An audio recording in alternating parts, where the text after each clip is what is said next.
Now, like this, there are projects below. But I picked 2G because it is the make or break of India. Because it has such ramifications. So when I'm taking the first point of the misuse of public office, I want to give you the example how this was done. Spectrum is a very vital resource for a country because it's a channel through which airwaves travel. And you know that there are 1G, 2G, 3G, 4G, like that, different generations. G standing for generations of spectrum, and they have different frequencies. For the cordless phone, only the waves are long waves. They have very little frequency, and they carry your voice. Then you want your email to be carried, and you want your SMS to be carried, you want your MMS to be carried, you want your pictures to be carried. Then it is 2G, and that has more cycles. If you want your video of you speaking and want to have a video on your phone of the person who takes the phone, then that is 3G. Like that, as you more information you want, you need a higher level of frequency, and for this the sky has to be partitioned, and it becomes a scarce resource. Most people don't know what 1G, 2G, etc. is. In fact, once I met the Prime Minister in the Central Hall of Parliament, and I jokingly asked him, "Do you know what 2G is?" So he also knew what I was teasing him about. He said, "Most people think that I think 2G means Sonia G and Rahul G."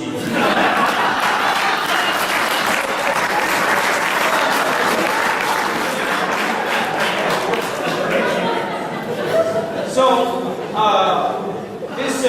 this 2G, India's mobile market has grown enormously. In 2001, there were only 40 million handsets. Today there are 700 million handsets.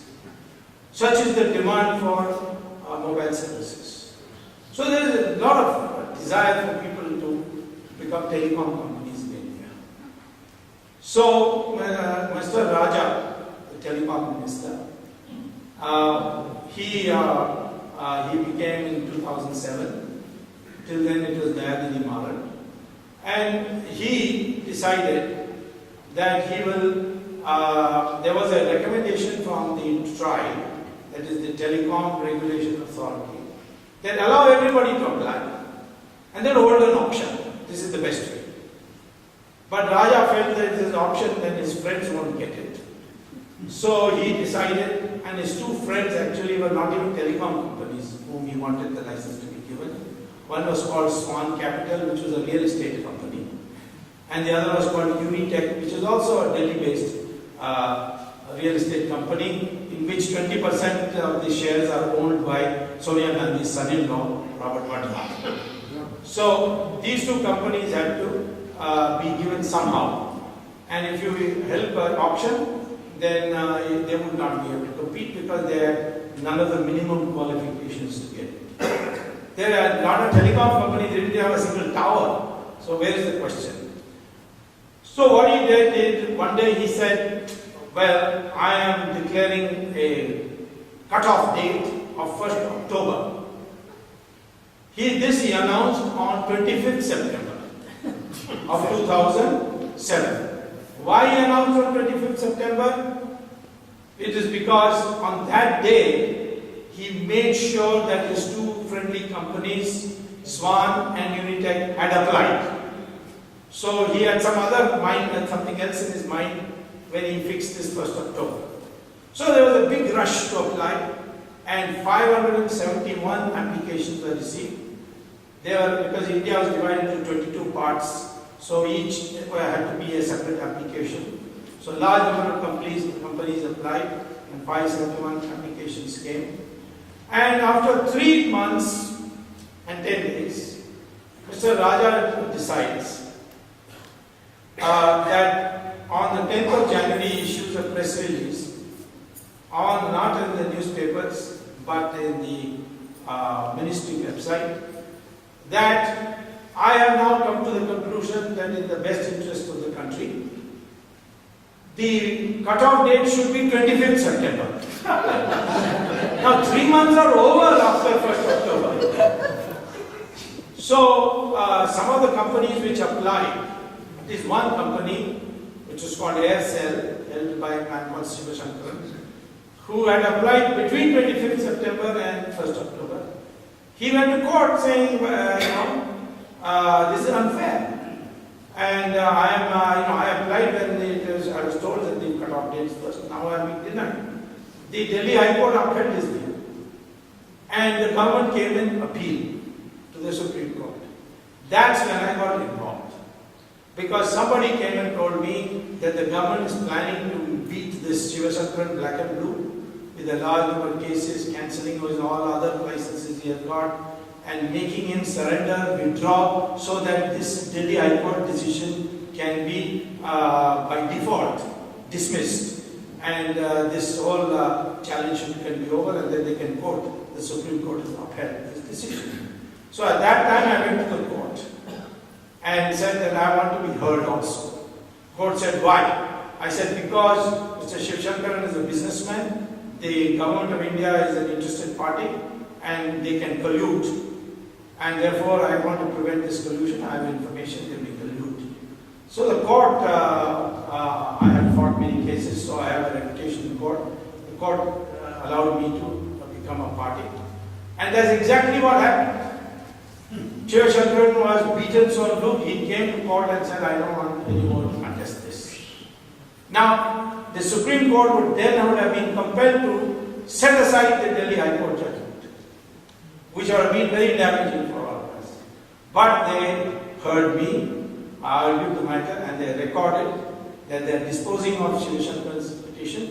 However, on the petition filed by Dr. Swamy, we are upholding the Delhi High Court judgment. That was the first thing that happened,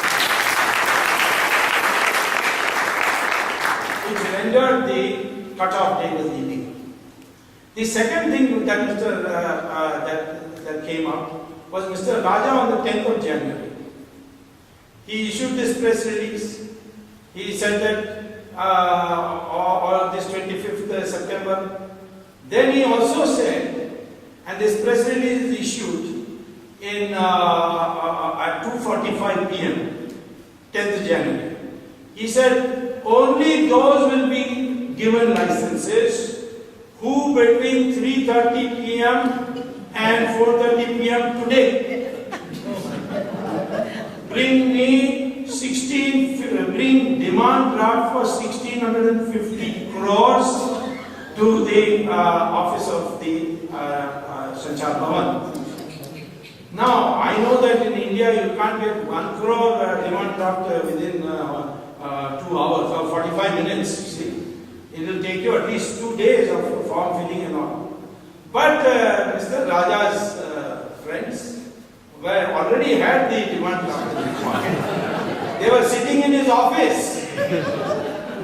And when this announcement came, and there was big maramari and all that, and people screaming away, this is unfair, and so on. But 9 companies had advance information. That included Tata, that included Videocon, it included SR, and these 9 companies had the 1,650 crore rupees demand draft in their pocket, and these 9 companies got their license. Now, why 1,650 crores? Because that was the price fixed in 2001. What was the price in 2008 for spectrum on demand-supply basis? 10 times more. So at 1/10 the price he gave these 9 licenses. And what did these companies do after they get the license? They started selling their shares to foreigners. Tata sold it to Docomo for 13 times the price. So did Loop. So did Videocon. And these 2 companies which didn't have a single tower, which had no experience in running a telecom industry, they sold it to 2 companies. One sold it to Etisalat and Swan sold it to Etisalat, and Unitech sold it to Telenor. Now there was a Home Ministry advisory that not connected with telecom, but a general advisory that Unitech, Etisalat and Telenor, they should not be allowed any business in India. So Home Ministry advisory based on intelligence report. Why? Because Etisalat is a Pakistan-dominated ISI front company. And if they start operating in India, they will bring ISI agents into India. They may even bring terrorists into India. And the Indian component of that company is headed by a man called Shahid Balwas, a builder in Bombay, who is the right-hand man of Dawood Ibrahim, says the Home Minister.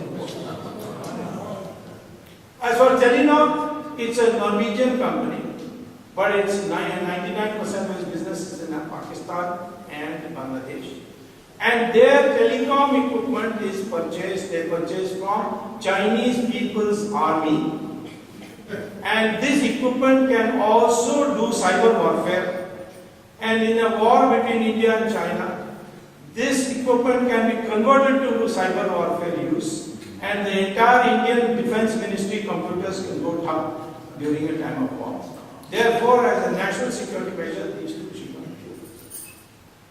So, two violations are all already.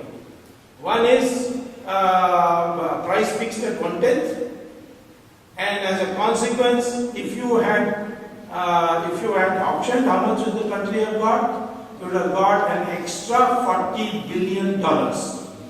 Enough to build your entire infrastructure, 100 new universities, finance the agricultural modernization. You could have used it for so many other purposes. All would have been government revenue. And the companies were ready to give it. Because when Tata sold it to Docomo, they paid 13 times. They wouldn't have minded paying it to the government also. So, therefore, the national revenue loss was $40 billion. And therefore, that was the first crime. You caused the national loss by fixing the price at 1/10 the price. And second is you gave it to companies against the national security interest of the country. You permitted the sale to these companies. There was another condition also of the Telecom Regulatory Act that once you get a license, you cannot sell to anybody for 3 years. Raja said, no, 3 years is the same thing as 3 hours. So he gave permission. So I wrote a letter to the PM saying there is a Prevention of Corruption Act. And it clearly shows that Raja has misused his public office.